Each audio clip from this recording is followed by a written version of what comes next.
नमस्कार, मी पूजा तुमचं खूप सारं स्वागत करते आपल्या एका नवीन व्हिडिओमध्ये। आपल्या लेडीजचा सगळ्यात आवडता विषय म्हणजे साड्या किंवा कपडे। आपल्याला कपडे कितीही असले तर आपल्याला ते कमीच वाटतात। आपले कपाट किंवा आपले जे हे आहे कबड आहे ते भरलेले असतात, तरी आपल्याला कुठेतरी फंक्शनला जायचं असलं की आपल्या मनात हेच गोंधळ असतं की आता मी कोणती साडी नेसणार, मी आता काय नेसू, मी कशी चांगली दिसेल, असं ह्या आपल्या डोक्यात भरपूर गोष्टी असतात। तर आपण ह्या गोष्टी कशा व्यवस्थित मॅनेज केल्या पाहिजे त्याच आपण आजच्या व्हिडिओमध्ये बघणार आहोत। तर आपल्याकडे खूप साऱ्या साड्या असतात, जुन्या साड्या असतात, नव्या साड्या असतात। तर आपण ना खूप वेळा असं होतं की आपल्याला कपडे घ्यायचे म्हणून आपण कपडे घ्यायचे म्हणून जातो आणि म्हणजे जे आपल्याला आवडत नाही त्याही गोष्टी आपण घेऊन येतो। मग घरी आल्यावर त्या गोष्टींवर आपण विचार करत बसतो की हा कलर माझ्याकडे होता, हे साडी असलीच साडी असल्याच डिझाईनमध्ये साडी ऑलरेडी माझ्याकडे आहे आणि मग ते आपल्याला नाही नको नको वाटायला लागते आणि मग ती आपण साडी तशीच पडून ती राहते, आपल्या मनात ती बसत नाही। तर खूप वेळा आपण असं करतो किंवा होत असेल, भरपूर लेडीजच्या बाबतीत असं झालं असेल, माझ्याही बाबतीत अशा गोष्टी पहिले झालेल्या आहे। पण मी नक्की आता मी जे काही मला घ्यायचं आहे ना, तर 10 वेळा मी विचार करते मगच त्या गोष्टी घेत असते। पहिली गोष्ट म्हणजे ज्या आपल्या जुन्या साड्या आहेत त्या साड्या आपण नवीन करून कशा प्रकारे वेअर करू शकतो किंवा त्याच वेगवेगळं काहीतरी करून घेऊ शकतो। ते साड्या तशाच पडलेल्या आहेत, आपल्याला माहीत आहे, तरी आपण त्याचं काही यूज करू शकत नाही काही गोष्टींमुळे। तर असं असतं की जुन्या साड्या आपण ठेवून ठेवून त्यांना अक्षरशः हे लागतात, त्यांना म्हणजे असे छिद्र पडायला लागतात किंवा ते खराब व्हायला लागतात, तिथपर्यंत आपण त्या ठेवून ठेवलेल्या असतात, त्याला वापरच करत नाही, यूज करत नाही। गावाकडच्या खेडेगावाच्या ज्या महिला असतात ग्रामीण भागातल्या त्या नक्की वापरतात, त्यांच्या म्हणजे भरपूर साड्या वापरात येतात, कारण डेली साडी किंवा हे असतं त्यांच्याकडे।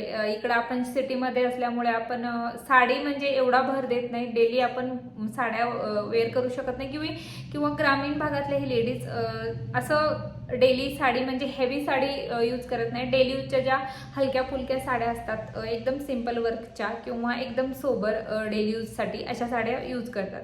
तर आपण कुठं चुकतो, आपण साडी घेताना आपण 10 वेळा विचार केला पाहिजे की आपल्याला खूप वेळा असं होतं की आपण साडी आणत नाही, कोणीतरी आपल्याला भेट देतं किंवा काही देतं, तर ती साडी आपण लगेच काढून घेतो। तुम्ही खूप वेळा विचार केला असेल या गोष्टींवर की आपल्याला एखादी पाहुणी साडी किंवा आपण कुठेतरी गेलोय आहेरामध्ये किंवा कोणाला तरी भेटायला गेलो की आपल्याला साडी घेतली जाते, मग ती मीडियम रेंजची असते, असं नाही की आपले जवळचे असले ते चांगलेच घेतात। मग आपण लांबचे कोणाकडे गेलो की ते साड्या मीडियममध्ये असतात त्या साड्या, पण त्या साड्या आपण आपलं मोह एवढं असतं की ती साडी आणली लगेच आपण त्याचा ब्लाऊज स्टिच करून लगेच शिवून घेतो। आणि जेव्हा आपल्याकडे पाहुणे येतात ना किंवा एखादी लेडीज येते किंवा तिची वटी भरायची किंवा आपल्याला अशी साडी पाहिजे असेल की तिला द्यायलासाठी, ते चांगल्या साड्या घरातल्या असतात त्या आपण देऊ शकतो, तिथं आपले पैसे वाचतात। पण त्या साड्या आपण ऑलरेडी त्या साड्या आपण वापरायला काढलेल्या असतात किंवा आपण त्याच्यावरचं ब्लाऊज शिवून ती साडी आपण घातलेली नसते, पण ती साडी आपण त्याला ब्लाऊज वगैरे रेडी करून ठेवलेला असतो। तीच साडी जर तुम्ही स्वतः यूज न करता म्हणजे कोणीतरी तुमच्याकडे आलं तर ते तुम्ही देऊ शकता त्यांना चांगली, म्हणजे असं म्हणत नाही तुम्ही म्हणणार की पैशाची बचत करते, खरं तर तू पण तशीच करते का, नाही।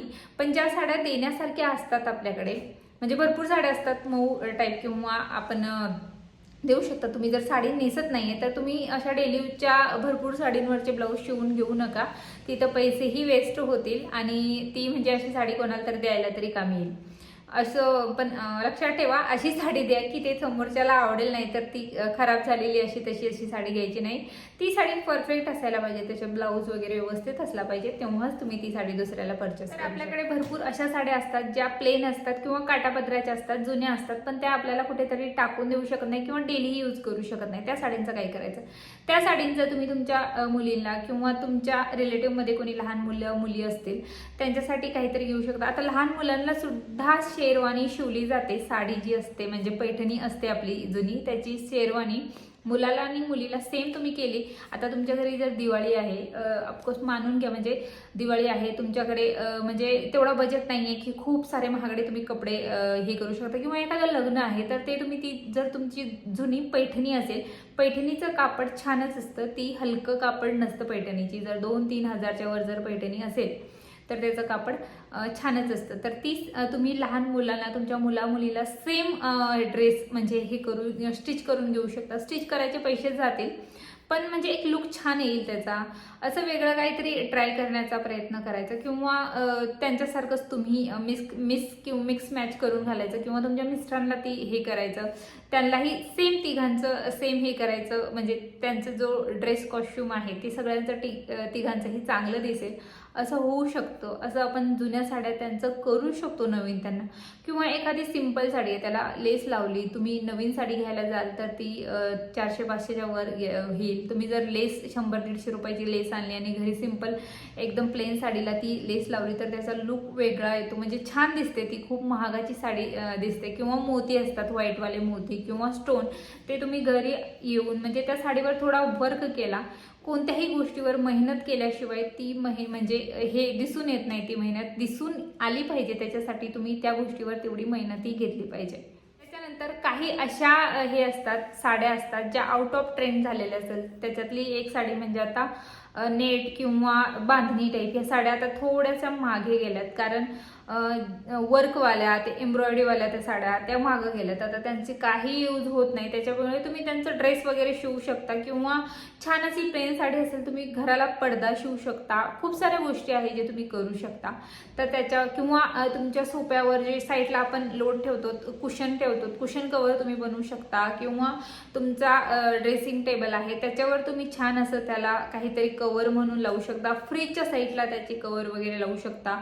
आता ह्या जुन्या बाबती आहे, पण जेव्हा तुम्ही नवीन कवर वगैरे काहीतरी घ्यायला जाल तर खूप सारे पैसे तुम्हाला तिथं इन्व्हेस्ट करावे लागतात, आणि तेवढं पैसे म्हणजे तेवढेच वाचले तर आपले पैसे वाचतील नक्की. त्या टॉप तुमच्याकडे असेल आणि त्या टॉपची जी पॅन्ट आहे किंवा त्याची प्लाझो वगैरे जे काय त्याच्यावरचं आहे ती खराब झाली, किंवा ओढणी खराब झाली, काहीतरी दोघांमधला एखादी जोडी खराब झाली, तर तुम्ही नेक्स्ट म्हणजे जेव्हा तुम्ही एखादी डेली यूजला पॅन्ट किंवा प्लाझो सिगार पॅन्ट काहीतरी घ्यायला जाल तर त्याच्यावरचं मिक्स मॅच म्हणजे ते न्या आणि मिक्स मॅच करून घालायचं सवय राहू द्या.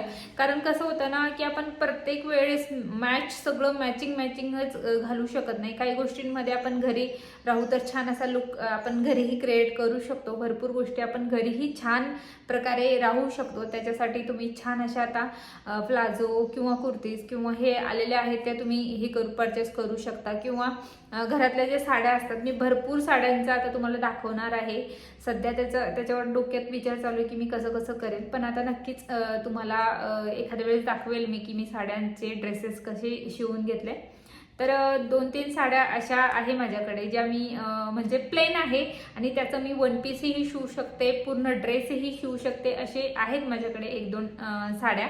तर त्याचं मी नक्कीच बनवून तुम्हाला दाखवेल मी की कशा प्रकारे तुम्ही बनवू शकता. किंवा एखादा तुमच्याकडे जवळ कट पीस असेल तर त्याच्यामध्ये वेगवेगळे ट्राय करण्याचा प्रयत्न करायचा. समोरच्याला समजलंच नाही पाहिजे की हिने मिक्स मॅच करून हे परचेस केलं आहे किंवा कमी किमतीत ही छान म्हणजे तिचं लुक क्रिएट केला आहे असं न कळता दुसऱ्याला तुम्ही छान दिसू शकता. याच्यासाठी खूप सारी मेहनत घेण्याची ही गरज नाही आहे. घरातल्याही भरपूर गोष्टी असतात त्याच्यावर तुम्ही मिक्स मॅच करून भरपूर गोष्टी यूज करू शकता.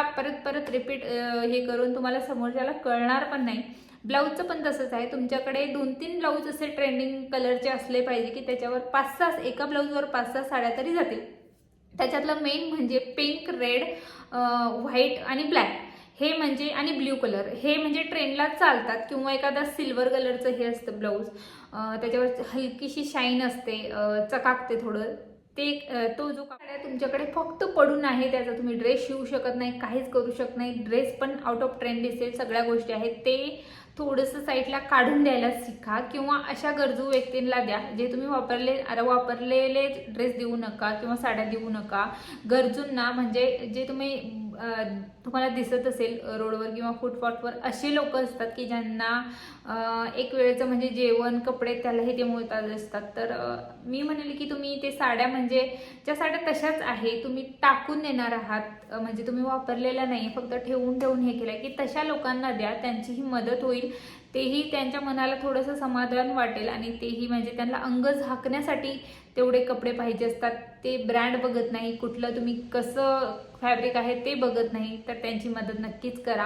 आता भरपूर असे लोक असतात की ते कपडे घेतात आणि फक्त टाकतात. पण एक विचार करा, काही लोकांना कपडे सुद्धा नसतात घालायला, तर त्यांची मदत करा. तुम्ही जर एखादा म्हणजे तुमच्याकडे बघा आपल्याकडे भरपूर होतं की आपल्याकडे पहिला स्वेटर असतो तरी आपण दुसरा नवीन स्वेटर आणत असतो. जर आवडला, मनाला छान वाटला तर आपण घेऊन येतो. पण आपला जो जुना स्वेटर आहे तो चांगला आहे तरी आपण तो टाकून दिलेला असतो. तर तेच तुम्ही एखाद्या गरजू व्यक्तीला, गरीबाला दिलं तर त्याच्या मनात जे भावना आहेत, थंडीपासून त्याचा जो हिवाळ्याचा जो ऋतू आहे त्याचा छान जाऊ शकतो. एखादी छत्री तुम्ही म्हणजे जुनी छत्री आहे आणि तुम्ही नवी आणली तर त्याला रिपेअर करून तुम्ही एखाद्या गरजूला देऊ शकता किंवा देऊ शकता कोणाला तरी. तर टाकून न देता कोणाला तरी द्यायला शिका. पण अशा गोष्टी द्या की आता तुम्ही म्हणाल की वापरलेले म्हणजे कुठंतरी फाटले, सगळं फाटल्याने मग द्या. अशा गोष्टी अजिबात देऊ नका. म्हणजे घेणाऱ्यालाही त्याला वाटलं पाहिजे की आपल्याला काहीतरी चांगलं दिलंय. अशा गोष्टी द्या. आणि म्हणतात की काही गोष्टी केल्यामुळे तुम्हाला नक्कीच त्याचा हे भेटतो. कुठेतरी काही गोष्टी मी या गोष्टींवर बिलीव्ह करते की आपण जो करतो ना, आपण जे काही चांगल्या गोष्टी करतो त्या गोष्टींचा असं विचार कधीच नाही करायचं की मी करते चांगलं म्हणून माझ्यासोबत चांगलं होईल. पण आपण चांगलं आपल्या मनाने करत राहायचं, नक्कीच आपला एक दिवस चांगलं होईल असं मी तरी शक्यतो मानते अशा गोष्टी. तर चला आता इथेच आपण व्हिडिओला एंड करूया. आणि माझा जर व्हिडिओ तुम्हाला आवडत असतील तर नक्की लाईक, शेअर अँड सबस्क्राईब करा. माझ्या चॅनलवर मी डेली ब्लॉगिंग, एखादी रेसिपी किंवा लाईफस्टाईल, ट्रॅव्हलिंग ह्या संदर्भात किंवा ब्युटी टिप्स ह्या संदर्भात व्हिडिओ माझे असतात. तर नक्की लाईक, शेअर अँड सबस्क्राईब करा माझ्या चॅनलला. परत भेटूया आपण एका नवीन व्हिडिओमध्ये. तोपर्यंत धन्यवाद.